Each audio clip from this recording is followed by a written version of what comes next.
mural in San Francisco in the Muni and BART stations in downtown San Francisco, where it looked like you were walking through one of the national parks.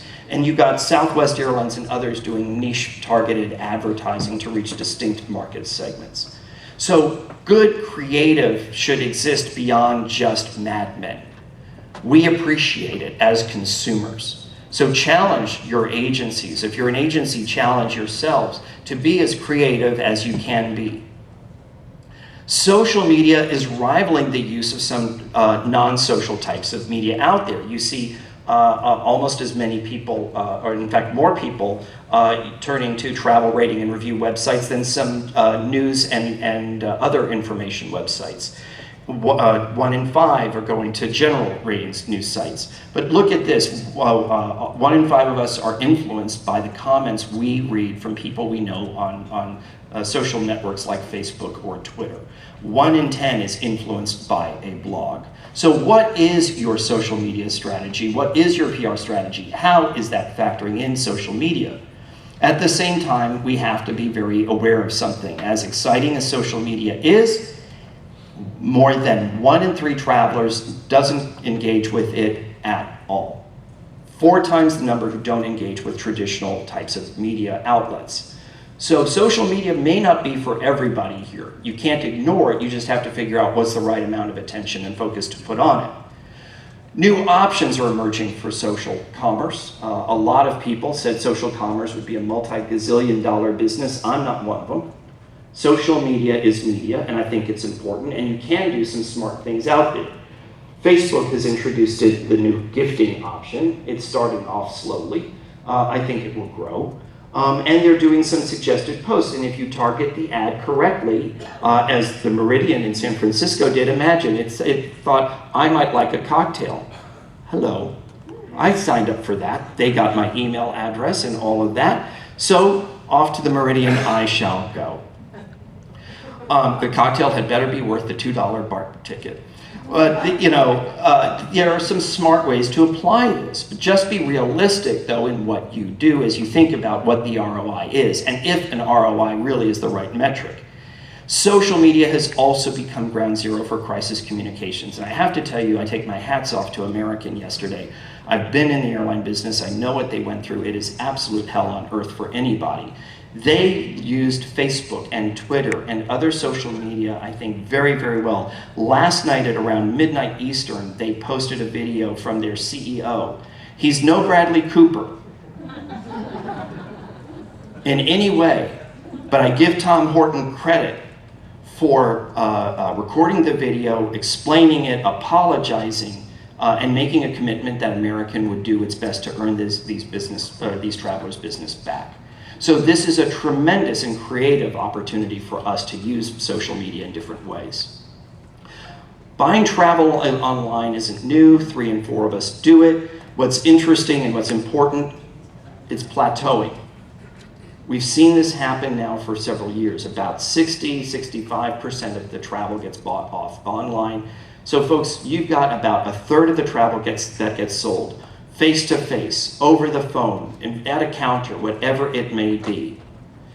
If that's part of your sales strategy, figure out how you can capitalize on it. Figure out how you can make the higher cost of those channels work, and figure out what you can employ from your offline channels to make your online channels more successful.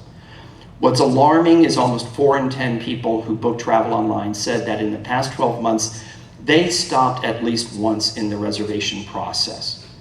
They stopped because they couldn't find the prices they want. They got roadblocked because they couldn't get the information. They didn't see the content. They didn't understand what it was that the product included. They're frustrated. So that customer, this is why she doesn't think we care about her and why she doesn't care about us.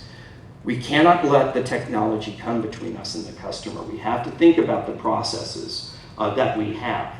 And we as an industry are perceived as being less innovative, less efficient, less pleasant to use compared to the websites of either retailers or entertainment companies. Granted, when you're shopping for your Beyonce ticket, it's kind of a different mindset than when you have to go on a business trip or you have to go to your in-laws. But it shouldn't feel like you are enduring a death march to plan your vacation. We need to think of and figure out how we can smooth the processes, where we can hide, if you will, some of the sausage making, how we can make shopping for travel and buying travel as engaging, as fun.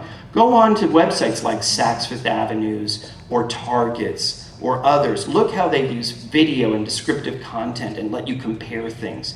Figure out what you can borrow from the retailers, because we're in the retail business. You're going to see today 8 companies that will probably end up either kicking your company's butt or becoming business partners or possibly employing you over the next few years. We've got 8 really hot startups who are going to be showcasing in our Futurama segment. And it's important to understand, unlike some other segments, none of these guys paid ATME to be here. This isn't funded by their VCs or their, rich uncles. This is, there's no charge to them. They were curated by the ATME board to be here. They paid their own way to be here. They're startups. And these companies are changing the way we do business. And it's really exciting, and we're lucky to have them. And you're going to get to vote on the winners. Mobile is critically important to us. I'm just curious, how many of you are engaged in mobile commerce? Wow. So more than half the room. Jesus. So all right, just a quick poll. Is it working for you? Yes, no. So only a handful are saying yes. We're still at the beginning of this. First, we talk about mobile, understand smartphones and tablets are very different. They're used in different ways. They're used at different times. Smartphones are truly mobile. Tablets are more stationary or used when you're standing still, except when you're standing in the front of the room taking pictures.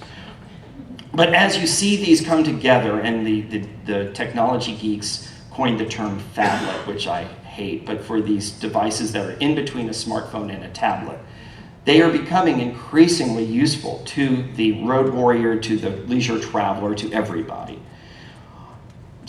An interesting data point from our research, 1 in 4 smartphone owners would rather take their cell phone with them on a trip than their spouse, partner, or best friend. Smartphones never talk back.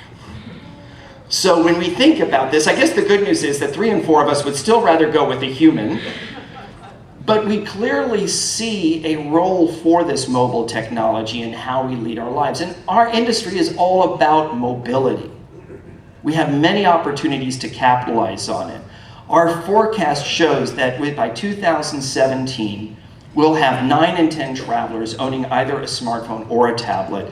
We have seen growth of smartphones. Now 2/3 of travelers own a smartphone. We've seen a doubling in the number of travelers in the past year who own tablets.